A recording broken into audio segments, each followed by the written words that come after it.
Hi everyone, this is Ian from AnandTech, and today is a special video. We're here with Huawei's PR team in the UK. Now, Huawei recently launched the Mate 9 at an event in Munich, to which I'm filming this on a Mate 9, and alongside the Mate 9 they also launched the Mate 9 PD, or Porsche Design model. Now, they've given me a chance to spend some time in the PR offices with one of the units, so we're going to essentially unbox it, go through some of the specifications and see what it looks like.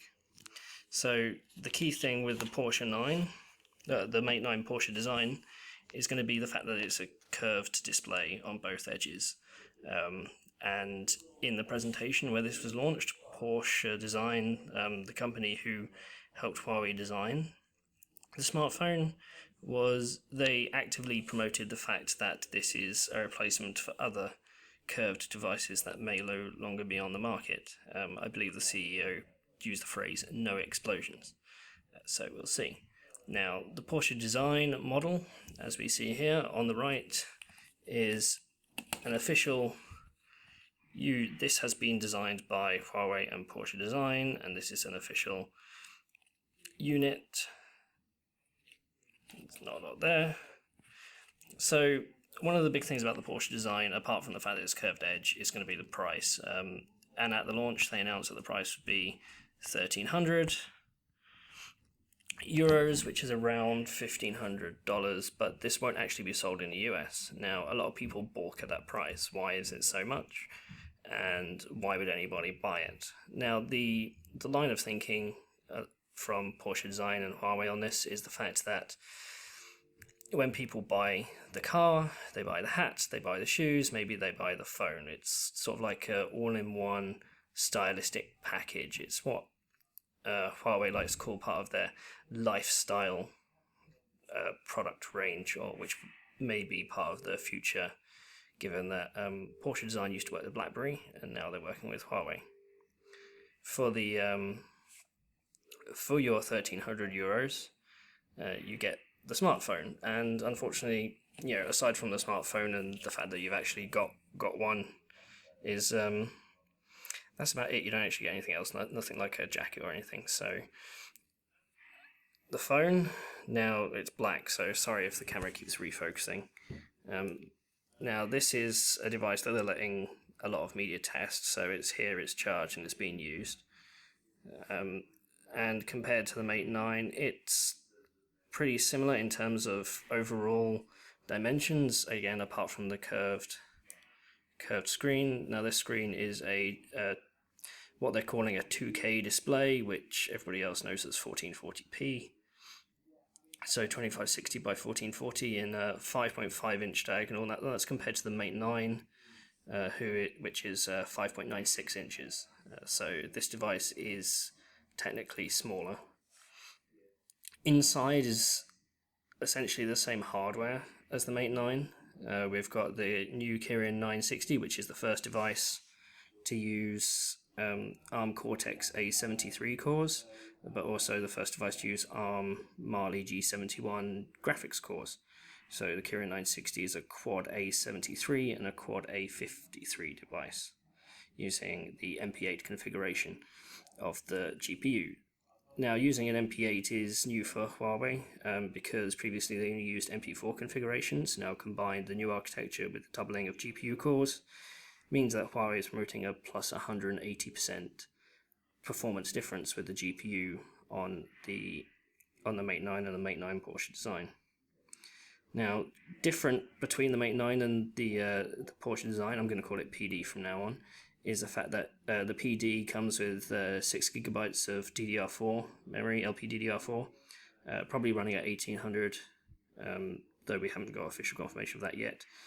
And that's compared to 4GB in the Mate 9. This also runs 256 GB of storage using UFS 2.1. Now, the normal Mate 9 uses either 64 or 128GB, depending on which model you buy. Now, they both have integrated Huawei Category 12 modem that's capable of 4 times carrier aggregation or 2 carrier aggregation of 4x4 MIMO. Now, aside from the basic specs, 4,000 milliamp hours, it's running Android 7, it's Daydream VR compatible. This uses USB Type C. We're told that this is USB 3. You notice we have a headphone jack. Headphone jack is at the bottom compared to the Mate 9, which is at the top, which is an interesting difference. We also have the button here, which is a fingerprint sensor as well. You get vibrational feedback, so it isn't actually a physical button. And then rather than have the on-screen buttons, we actually have physical home and back buttons. Back on the left, home on the right. So specs are fine, but the thing about the Mate 9 is the dual cameras. Now, if you remember back to the P9 launch from Huawei and the Honor 8 launch, we saw the first generation of the Leica dual camera from the relationship between Leica and Huawei. This is now the second generation. So we have a 20 megapixel RGB camera combined with a 12 megapixel black and white camera. Now the RGB camera has optical image stabilization, whereas black and white doesn't. But using these two, you can emulate an optical zoom effect. And with Leica doing the tuning for the cameras, we can produce photos with the Leica effect. Now, if you're into your cameras, then the Leica effect may be known to you. It involves going through the camera, and yes, this is being a newly reset device. As you can tell. Next, okay, so we have the camera modes, and you want to go to monochrome. Now, if we pick this device up, take a photo. That is meant to be the Leica effect. It's the combination of the monochrome and the dark and the light. And so I've been using the Mate 9, which also has this dual camera and the same effect. And it comes across really nicely with black and white photos, which is a good thing to have. At least it's an effect that can be used. Huawei, along with the new version of EMUI using Android 7, is implementing several new features, and that includes meaning to be able to be 3 taps away from any serious application or change. The problem that they have is the problem that most smartphone manufacturers have these days. It's the fact that when you have 200 or so different features on the phone, and you have 30 seconds to entice the person in the shop to buy it, which feature is most relevant to them, and which feature will actually get them to buy one. And the problem we have with reviewers is, well, we can either do a basic hands-on, which goes through the specs and shows the phone, and that's all very well, but it's not exactly explaining a lot of the features. Whereas if we go and decide to explain all 200 features, then we only do one review a year, which is annoying not only for us, but it means that as a user, there may be features that you never know about. So actually, one of the features that seems to be missing from the Porsche Design devices, because it doesn't have the on-screen buttons. You can't do the one-handed mode that you can with the Mate 9, Mate 8, the Honor 8 and the P9. So that's interesting. As with most phones, it's dual SIM, dual nano SIM, with support for a micro SD. They say up to 2 terabytes. So when those micro SD cards come out, we'll see those. But the idea of Porsche Design is that Porsche actually go along and help with the industrial design of the outside of the product. They've not done anything with the software, so there's no sort of special Porsche backgrounds, which is perhaps a shame. I would have liked to see some really nice cars to go along with the phone. This is the black color, which, as you can tell, isn't really doing much when trying to film it, which is a pain. I really would have preferred it if there were some classic Porsche colors and what have you.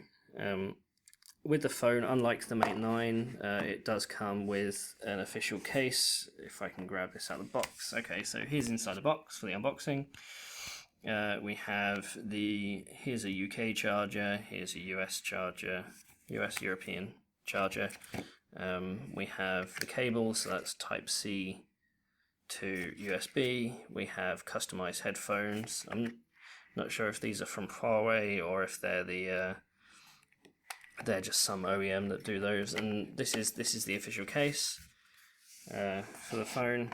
So the idea is that when you have it here, you have when it's closed, you have the time, you have the weather, you have the amount of steps. So you can see there's a step counter there.